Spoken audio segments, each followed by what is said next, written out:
함께 기뻐합니다. 이 시간에 우리 옆에 계신 분들한테 가장 기쁜 얼굴로 오늘 이렇게 인사하면 좋겠습니다. 사랑합니다.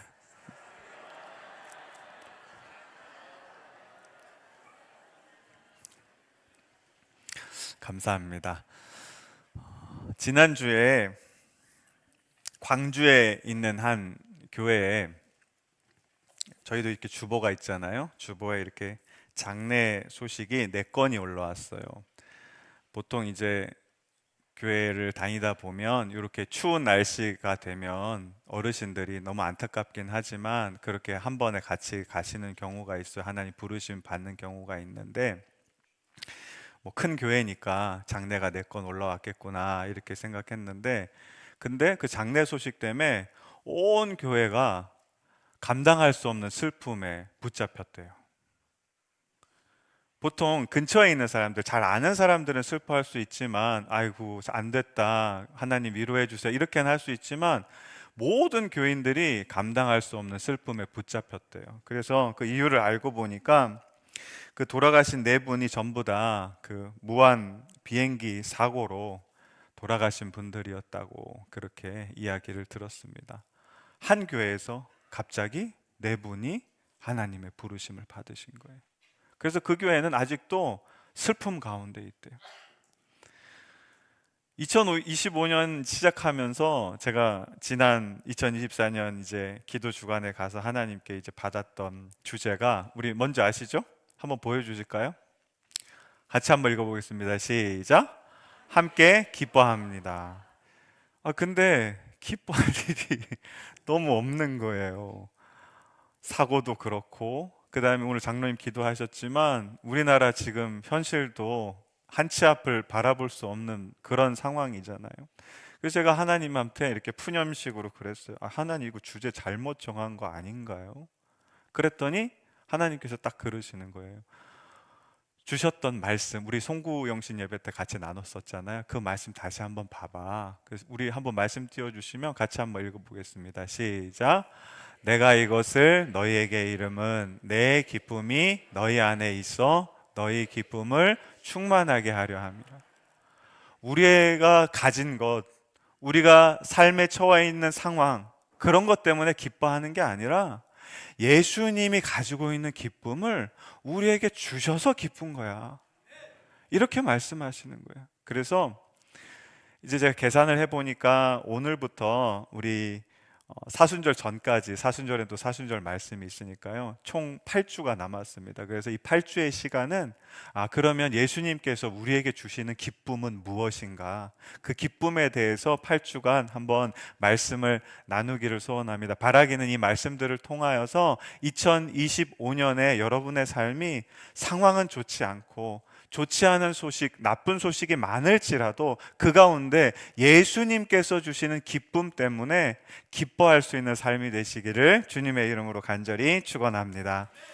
오늘은 그 첫 시작의 말씀입니다. 그래서 이 기쁨에 제가 제목에 근원이라고 되어 있잖아요. 근원인데 총 3가지를 말씀을 나눌 건데 한번 띄워줘 보시면 첫 번째는 이겁니다. 예수님이 주시는 기쁨은 어디서 생겨나는가? 이게 굉장히 중요합니다. 그 기쁨이 어디서부터 생겨나고, 두 번째는 그 기쁨이 우리한테 어떻게 오게 되고, 세 번째는 우리가 그 기쁨을 어떻게 누릴 수 있는가. 다시 한번요. 첫 번째는 뭐라고요?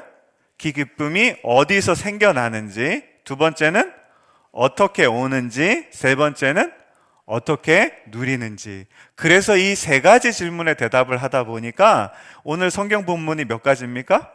3가지가 된 겁니다. 근데 참 희한한 게 이 3가지 본문에 똑같이 반복되는 구절이 있어요. 한번 보여주시면 같이 한번 읽어볼게요. 시작.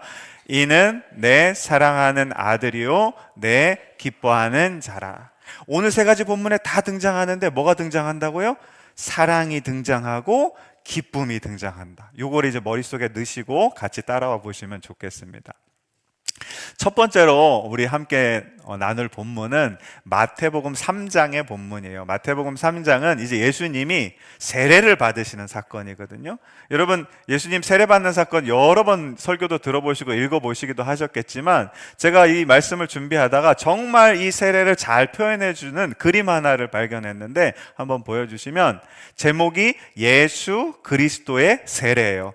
피에로 델라 프란체스카라는 사람이 화가가 그렸는데, 이 작품이 15세기 르네상스 작품 중에서 손가락 안에 드는 아주 명작이라고 합니다. 왜 그런가 했더니, 자 보세요.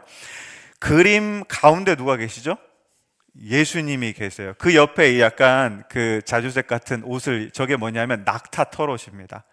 낙타 털옷을 입고 허리에는 뭘 맸을까요? 가죽띠를 메고 있죠. 그래서 세례 요한이 이렇게 예수님한테, 원래는 저 요단강에 들어가야 됐지만 당시의 상황이 그러니까 이렇게 물을 부어서 세례를 하는 걸로 그렇게 돼 있어요. 그런데 특징적인 게, 예수님이 서 계신 머리 위에 보시면 뭐가 있죠? 네, 비둘기가 내려와요. 우리가 다 알죠. 이 비둘기는 성령님이세요. 성령님이 이제 예수님 세례 받으실 때 하늘이 열리고 비둘기처럼 이렇게 내려오잖아요. 그리고 참 독특하게도, 저 때는 사실 종교화 그릴 때 하늘 잘 안 그리는데, 예수님과 비둘기를 둘러싸고 있는 파란 뭐가 보이죠? 하늘이 보여요. 그 하늘에서 어떤 소리가 나냐 하면 이런 소리가 나는데, 한번 넘겨주시면 같이 한번 읽어볼게요. 시작. 예수께서 세례를 받으시고 곧 물에서 올라오실새 하늘이 열리고 하나님의 성령이 비둘기같이 내려 자기 위에 임하심을 보시더니, 하늘로부터 소리가 있어 말씀하시되 이는 내 사랑하는 아들이요 내 기뻐하는 자라 하시니라. 자 보세요. 오늘 이 본문의 말씀이 뭘 우리에게 보여주냐 하면, 다시 한번 그림 보여주시면 뒤로 가서, 예수님, 성자 예수님이 지금 세례를 받으시죠? 그 위에 누가 계세요? 성령 하나님이 계시고 비둘기같이, 그 위에는 누가 계시죠? 성부 하나님이 계세요. 그러니까 성부 하나님, 성령 하나님, 성자 예수님이 한 공간 안에 같이 계시는 거예요.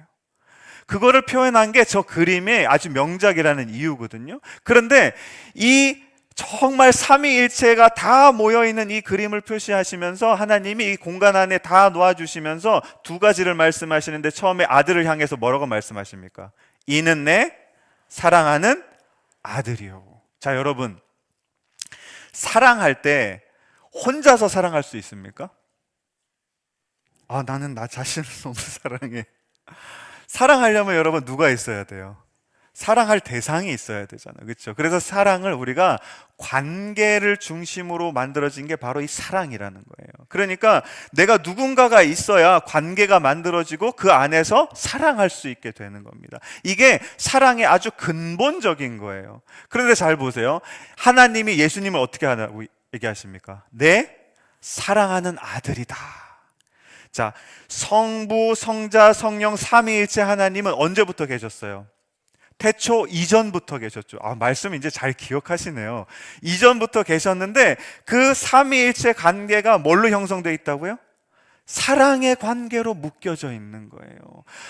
아버지는 아들을 사랑하시고, 아들은 아버지를 사랑하시고, 또 성령 하나님은 또 성부 하나님, 성자 하나님, 이 세 분이서 사랑의 관계 안에 똘똘 뭉쳐져 있는 거예요. 이게 성삼위일체의 근본적인 관계라는 거예요. 자, 그러면 사랑으로 이제 묶여진 관계입니다. 그러면 여러분, 우리가 누구를 사랑하게 되면 여러분 우리 마음에 뭐가 생겨요?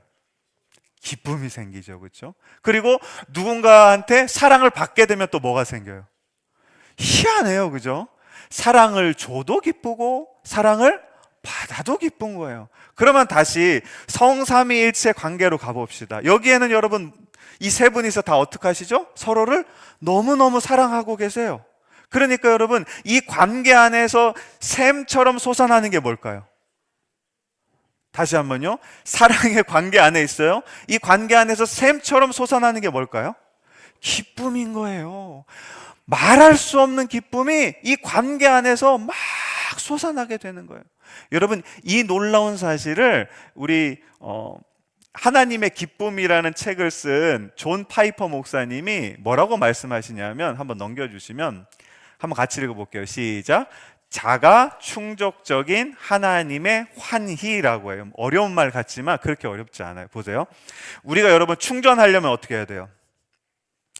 꼽아야죠. 플러그에다 전선을 꼽아야 충전이 되는 거예요. 근데 여러분 이 충전은 무슨 충전이라고요? 자가 충전이 되는 거예요. 그러니까 보세요. 사랑의 관계 안에 있으면 여러분 기쁨을 어디서부터 갖고 와야 됩니까? 뭐가 얻어져야 기쁩니까? 좋은 상황이 발생해야 기쁩니까? 아니에요. 그냥 사랑의 관계 안으로 묶여 있기만 하면 거기에서 기쁨이 어떻게 해요? 샘처럼 막 솟아나는 거예요. 그러니까 여기는 자가 충족적인 기쁨이 생겨나는 곳이라는 거예요. 근데 여러분 그게 어떻게 되냐면 하나님의 뭐가 됐냐 하면 환희라고 이야기하는데 여러분 환희의 뜻은 뭐냐면 큰 기쁨이라는 거예요. 그러니까 삼위일체 관계 안에서는 기쁨이 생겨났는데 그 기쁨이 크기가 어떻다고요? 아주 큰 기쁨, 환희가 될 정도로 큰 기쁨이다라고 이야기하는 겁니다. 자, 보세요. 그러면 첫 번째 질문이 뭐였죠? 예수님의 기쁨은 어디서부터 만들어지고 오는가? 이렇게 됐죠. 그렇죠? 그러면 이 예수님의 기쁨은 어디서부터 만들어집니까? 성삼위일체 사랑의 관계 안에서 만들어지는 거예요. 거기에서 뭐가 생겨나니까요? 기쁨이 생겨나고 넘치니까 그 기쁨이 이제 흘러서 누구한테로 오는 겁니까? 우리한테로 오는 거예요. 자, 그러면 두 번째는 질문이 뭐였죠? 어떻게 우리한테 오는가죠? 그러면 두 번째 말씀은 마태복음 12장 말씀인데 마태복음 12장 말씀은 제가 설명을 잠깐 해드리면 자, 말씀 아직 안 보여주셔도 됩니다. 회당이 있었어요. 회당에는 여러분 들어갈 수 없는 사람이 있죠. 누가 못 들어갈까요? 장애인들은 못 들어가요, 거기에. 그러니까 흠이 있는 사람들. 근데 회당에 누가 있었냐면 손 마른 사람을 하나 딱 갖다 놨어요. 누가? 유대인들이. 그 뭐 하려고 갖다 놨을까요? 안식일에 회당에다가 손 마른 사람들을 딱 갖다 놓고 이제 예수님 오시면 뭐 하려고? 시험하시려고 하시는 거예요. 그래서 예수님이 이 손 마른 사람을 고쳐주면 어떻게 돼요? 계명을 어기는 거고 안 고쳐주면 이 예수님은 뭐가 없는 거예요? 사랑이 없는 거죠. 나갈 데가 없는 거예요. 근데 예수님께서 딱 그걸 보시고 이렇게 말씀하세요. 말씀 보여주시면 3장 11장 11절 12절 말씀입니다. 같이 한번 읽어보겠습니다. 시작. 예수께서 이르시되 너희 중에 어떤 사람이 양 한 마리가 있어 안식일에 구덩이에 빠졌으면 끌어내지 않겠느냐? 사람이 양보다 얼마나 더 귀하냐? 그러므로 안식일에 선을 행하는 것이 옳으니라 하시고. 자, 안식일이라는 계명과 그 다음에 구덩이에 빠진 양을 구원하는 것, 뭐가 더 중요하다고 말씀하십니까? 구덩이에 빠진 양을 구원하는 게 훨씬 더 중요하다는 거예요. 그런데 지금 내 앞에는 누가 있다는 거예요? 양보다 더 귀중한 누가요? 사람이 있는 거잖아요. 그러니까 예수님 이런 말씀을 하시는 거예요. 내가 이 땅에 온 이유는 뭐냐 하면 이 사람들을 구원하기 위해서 오셨다라는 이야기를 하시는 겁니다. 그러면서 이제 이 본문의 말씀 쭉 내려가면 이사야 42장 말씀을 인용하시는데 그 말씀이 이렇습니다. 18절 말씀 한번 보여주시면 같이 한번 읽어볼게요. 시작. 보라 내가 택한 종 곧 내 마음에 기뻐하는 자 내가 사랑하는 자로다. 내가 내 영을 그에게 줄 터이니 그가 심판을 이방에 알게 하리라. 아멘. 보세요. 하나님께서 예수님을 뭐하러 이 땅에 보내주시냐 하면 우리를 구원하시려고 보내주시는데 문제가 하나 있어요. 뭐냐 하면 예수님은 완전히 의로운 분이세요. 인간으로 오셨지만 죄가 없으세요. 그런데 우리는 죄가 있어요. 그러면 이 의로움과 죄가 만나면 어떻게 될까요? 충돌하면서 심판이 생겨나요. 그러면 우리는 어떻게 돼요? 예수님 만나는 순간 심판받고 지옥 가야 되는 거죠. 그런데 보세요. 이게 문제니까 예수님이 어떻게 하시냐 하면 20절 말씀입니다. 같이 한번 읽어볼게요. 시작. 상한 갈대를 꺾지 않으시며 꺼져가는 심지를 끄지 않으시기를 심판하여 이길 때까지. 여러분 우리가 뭐래요? 죄 지은 우리는 상한 갈대 같고 죄 지은 우리는 꺼져가는 심지 같은 사람들이에요. 그런데 예수님께서 그 심판을 어떻게 하신다고요? 하시지 않으시는 거예요. 꺾지 않으시고 끄지 않으시고. 그래서 그 심판을 언제까지 안 하신다는 겁니까? 이길 때까지라는 게 뭐냐면요, 이 심판을 넘어서 승리할 때까지. 이 사람들에게 구원이 주어질 때까지 예수님이 심판을 유보하시고 뭘로 이걸 덮으시냐 하면 사랑으로 우리의 죄를 덮어주신다라는 겁니다. 사랑하는 성도 여러분, 그러면 두 번째 질문이 해결이 됐어요. 그러면 여러분, 그 성삼위일체 그 하나님의 사랑의 관계 안에서 만들어지신 기쁨이 누구를 통해 우리에게 옵니까? 예수 그리스도를 통해서 우리 삶 가운데 흘러오게 되어 있어요. 그럼 마지막 질문 세 번째가 뭐였어요? 어떻게 그 기쁨을 누릴 수 있을까요? 우리 마지막 본문은 마태복음 17장 말씀인데 17장 말씀은 이렇습니다. 이제 예수님이 세 제자를 데려가요. 누구냐면 베드로, 야고보, 요한이라는 세 제자를 데리고 산으로 올라가셔서 이제 변화가 되시는데 변모산에서 한번 같이 읽어볼게요. 시작. 그들 앞에서 변형되사 그 얼굴이 해같이 빛나며 그 옷이 빛과 같이 희어졌더라. 아멘. 자, 예수님이 어떻게 하셨습니까? 지금 변형되셨어요. 변모산에 올라가셔서 변형이 되셨는데 이 변형을 유진 피터슨 메시지 성경에서 이렇게 이야기합니다. His appearance changed from the inside out 이렇게 되어 있는데요. 그러니까 예수님이 모습이 변화되셨다는 거예요. 바뀌셨는데 어떻게 바뀌었냐 하면 중요한 게 어디서부터요? 안에서부터 밖으로 바뀐 거예요. 이게 무슨 말이냐 하면 여러분 우리 예전에 한 몇 년 전에 유행했던 영화인데 인사이드 아웃이라는 영화 혹시 보신 적 있으실까 모르겠어요. 보신 적도 있고 안 보신 적도 있는데 저 영화가 뭐냐 하면 우리 안에는 여러분 뭐가 있죠? 감정이라는 게 있어요. 그렇죠? 그래서 화가 나기도 하고 기쁘기도 하고 막 감사하기도 하고 슬프기도 하고 그런 거거든요. 그 감정들을 캐릭터로 만들었어요. 그래가지고 그 캐릭터들이 감정이 어떻게 움직이는지 어떻게 행동하는지 다 보여주는 거예요. 그래서 아이들 보라고 만든 애니메이션인데 누가 많이 봤을까요? 어른들이 굉장히 많이 보고 인기가 있었던 애니메이션이 이 인사이드 아웃입니다. 근데 여러분 우리가 흔히 이렇게 생각할 수 있어요. 예수님이 안에서부터 밖으로 변형이 되셨다 그랬잖아요. 그러니까 예수님이 속성이 두 가지가 있죠. 뭐죠? 예수님의 신성과 인성이 있어요. 그러니까 밖에는 육신을 가지고 있으니까 예수님의 인성이 있고 안에는 예수님의 뭐가 있어요? 신성이 있으니까 그 안에 있는 신성이 밖으로 나와서 빛같이 보여졌다 이렇게 생각할 수 있는데 그렇게 생각하시면 안 돼요. 왜냐하면 예수님은 완전한 인간이셨어요. 저와 여러분랑 똑같이 머리서부터 발끝까지 다 인간이셨어요. 그러면 마음도 생각도 다 뭡니까? 인간이세요. 그런데 여러분 유일하게 다른 게 뭐냐 하면 신성을 가지고 계시는데 이 신성은 어디에 있는 걸까요? 자, 우리가 아까 1번 질문으로 돌아가 보면 성부, 성자, 성령 하나님이 삼위일체로 계시죠. 그렇죠? 거기에 뭐가 있냐면 예수님의 신성이 있는 거예요. 그럼 보세요. 여기 있는 신성이 땅에 있는 예수님의 인성과 어떻게 될까요? 사랑으로 연결되어 있는 겁니다. 그래서 이 변화산 사건이라는 건 변형되어졌다는 건 뭐냐면 삼위일체 안에 있던 예수님의 신성이 어디로요? 예수님의 인성, 그 육신 가운데로 흘러 들어온 거예요. 연결되어서 우리가 잘 보세요. 여기에서 기쁨이 만들어지고 예수님 통해서 흘러왔잖아요. 그게 똑같이 흘러오는 겁니다. 그래서 흘러왔더니 여러분 어떻게 됐다고 이야기합니까? 그 얼굴이 해같이 빛나고 그 옷이 뭐처럼요? 빛처럼 희어졌더라 이렇게 말씀하시죠.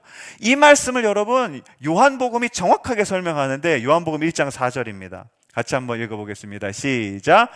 그 안에 생명이 있었으니 예수님 안에 여러분 생명이 있어요. 그죠? 우리에게 생명 주시러 오시잖아요. 근데 보세요. 그 생명은 사람들의 뭐라고 합니까? 빛이라고 이야기합니다.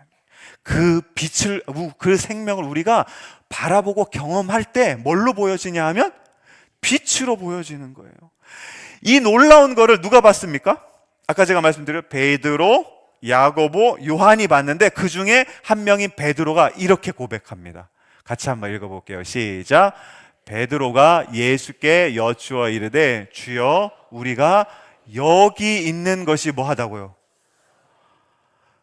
성삼위일체에서부터 흘러나왔던 그 기쁨을 예수님을 통해서 보여줬어요. 빛처럼 보여지는 거를 내가 베드로가 딱 봤더니 뭐라고 이야기합니까? 예수님, 여기 있는 게 너무 좋아요.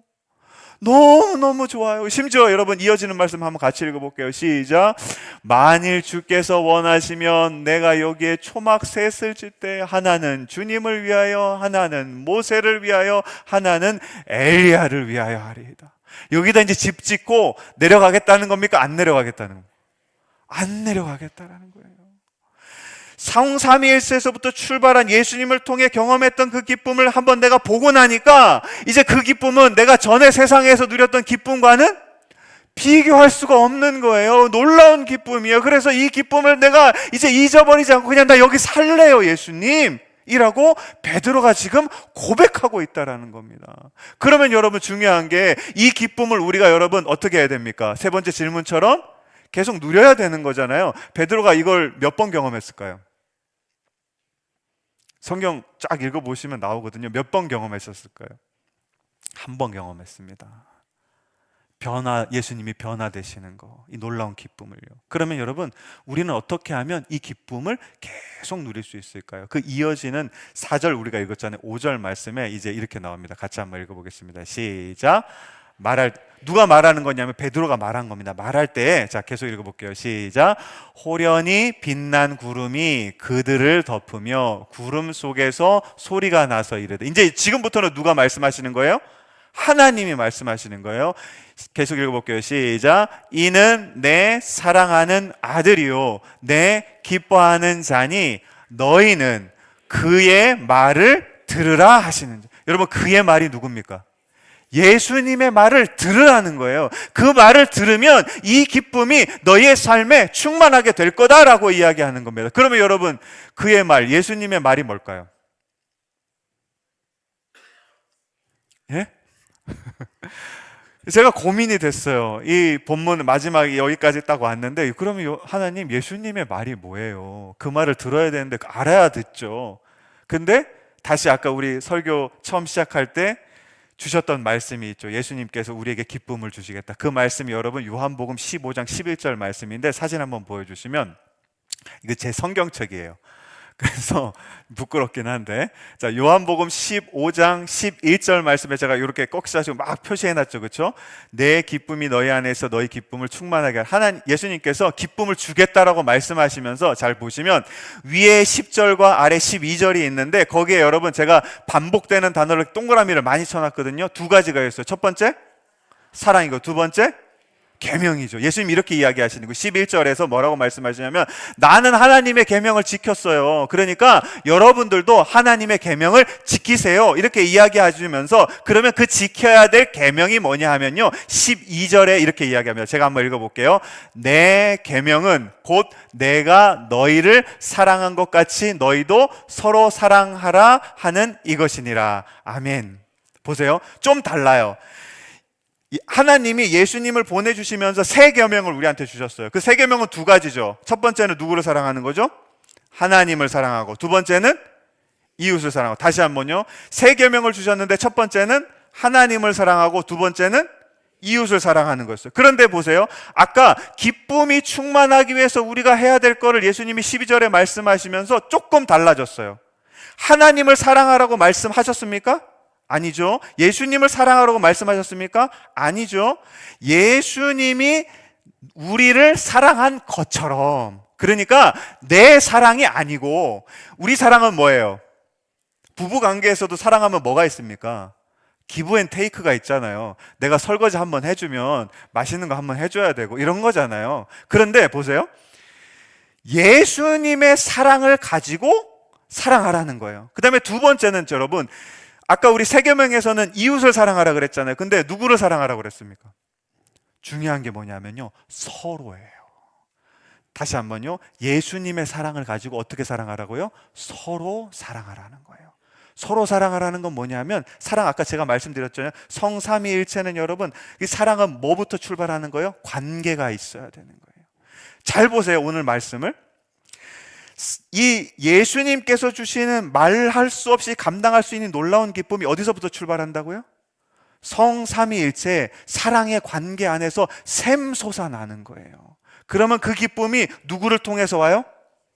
예수님을 통해서 우리에게 흘러와요. 그러면 여러분, 우리가 그 예수님을 통해서, 여러분, 예수님이 아까 지금 말씀하셨죠? 예수님이 너희를 사랑한 것 같이 그 사랑 가지고 어떻게 사랑하라고요? 서로를 사랑하래요. 사랑은 여러분 어디서부터 나오냐 하면 사랑의 관계 안에서부터 나오는 거예요. 예수님이 우리를 통해 보여주셨는데 이제는 여기 세상에서 뭘 하라고 하냐면 예수님이 보여주신 그 사랑 가지고 너희도 어떻게 해요? 사랑의 뭐를 만들어라? 관계를 만들어라라는 겁니다. 그러면 보세요. 여기에서 이 사랑의 관계에서 솟아나오는 그 기쁨은 여러분 충전할 필요가 없어요. 없어지지도 않는 거고 영원히 계속 가득한 정말 큰 기쁨, 환희가 되는 거란 말이에요. 근데 우리도 똑같아요, 여러분. 여기에서 여러분 뭐가 우리가 가져야 행복합니까? 기쁩니까? 아니면 우리 상황이 좋아져야 기쁨이 생겨납니까? 아니에요. 하나님이 예수 그리스도를 통해 보여주셨던 그 사랑을 가지고 우리가 뭐 하면? 서로 사랑하면. 다시 한번 뭐가 중요하다고요? 서로 사랑하면. 서로 사랑하면 이 사랑의 관계가 만들어지면 여기 안에서 뭐가 샘솟습니까? 놀라운 기쁨이, 큰 기쁨이, 환희가 우리의 삶에, 여러분, 우리가 뭘 가지거나 우리의 상황이 좋아지거나 기쁜 일이 많아지거나 이런 게 중요한 게 아니라 우리가 여러분의 가정이, 여러분, 남편이 아내를 사랑하고 아내는 남편을 사랑하고 부모는 자식들을 사랑하고 자식들은 부모를 사랑하잖아요. 그러면 여러분 그 가정 안에 뭐가 넘치게 될까요? 기쁨이 넘쳐나게 되어 있습니다. 여러분이 속한 공동체에 똑같이 사랑의 관계가 만들어지잖아요. 그 공동체에 뭐가 넘치게 될까요? 기쁨이 넘쳐나게 됩니다. 사랑하는 성도 여러분, 우리 성안교회, 저는 간절히 기도하고 있어요. 우리 성안교회 이 모든 성도들이 서로 사랑하게 하여 주시옵소서. 그러면요 여러분, 저 세상은 어떤 모습일지 우리가 전혀 알 수가 없어요. 어떤 일이 벌어질지 알 수 없지만 우리는 뭐 할 수 있습니까? 기뻐할 수 있게 되는 겁니다. 그리고 여러분, 저 세상 밖에 기뻐하지 못하는 사람들을 어떻게 할 수 있어요? 자신 있게 와봐, 여기에 뭐가 있어, 기쁨이 있어 라고 그들을 기쁨의 자리로 초청할 수 있게 되는 것입니다. 바라기는 저와 여러분의 삶이 2025년이 서로 사랑함으로 우리 성안교회가 하나님께서 주시는 그 놀라운 기쁨을 누리는 아름다운 교회 되시기를 주님의 이름으로 간절히 축원합니다. 이렇게 이제 제가 지난주에 일주일 동안 신년 새벽기도 이제 쭉 인도하고 토요일 날도 몇 가지 일정이 있어서 그거를 이제 다 마쳤어요. 그리고 나서 이제 오늘 말씀을 이렇게 준비하는데, 오늘 말씀의 주제가 뭐죠? 두 가지였어요. 사랑과 기쁨이잖아요, 그죠? 근데 오후에 이제 저녁까지 계속 준비하는데 뭐 설교는 쓸 수 있죠. 그런데 제 안에 뭐가 없냐 하면 사랑이 없는 거예요. 기쁨이 느껴지질 않는 거예요. 마음이 막 공허하고, 그리고 진짜 마음이 어땠냐 하면 그 가뭄에 다 갈라진 논바닥처럼 아무것도 없는 것 같은 거예요. 이거 내일 설교를 어떻게 하나, 그런 이제 걱정이 되면서 목사들이 이제 설교 준비하다가 잘 안 되면 하는 마지막 방법이 있습니다. 그게 뭘까요, 여러분? 기도하는 거거든요. 그래서 끝까지 버티다가 이제 하나님께 기도했어요. 하나님, 말씀 준비하는데 말씀 안에 있는 사랑이 제 안에 없어요. 기쁨이 느껴지질 않아요. 어떻게 해요? 그렇게 딱 기도하자마자 마치 기다렸다는 듯이, 여러분 오늘 주보에는 다른 찬양이지만 하나님께서 한 찬양을 기억나게 하셨는데 뭐냐 하면 당신은 사랑받기 위해 태어난 사람. 이 찬양을 계속 되뇌이게 하시면서 하나님 저한테 그러시는 거예요. 너부터 사랑받기 위해 태어난 사람이야. 그 하나님이 너를 사랑하고 있어. 그 하나님 사랑받고 그것 가지고 서로 사랑해. 그러면 되는 거야. 그러고 나서 제가 마음의 평안을 얻었습니다. 오늘 이 시간에는 우리 잠깐 자리에서 일어나 보시면, 가능한 분들은 여러분, 오늘은 우리가 그동안은 뭐 나를 위해 찬양하고 하나님 위해 찬양하고 그 다음에 나를 위해 기도하고 했지만, 이 시간에 옆에 계신 분 손 한번 잡아보세요. 잡으실 수 있는 분들은 잡으시고, 오늘은 찬양할 때 누구를 위해 찬양하냐면 옆에 계신 분을 위해 할 겁니다. 그래서 간절한 마음으로 이렇게 찬양해 주셨으면 좋겠어요. 내 옆에 계신 그 성도님, 하나님의 사랑받기 위해 태어난 사람입니다. 다른 사람은 몰라도 손잡고 있는 내가 여러분을 사랑해 드릴게요. 이 마음 가지고 우리 이 찬양 고백하는 마음을 같이 불렀으면 좋겠습니다. 우리 손잡고 손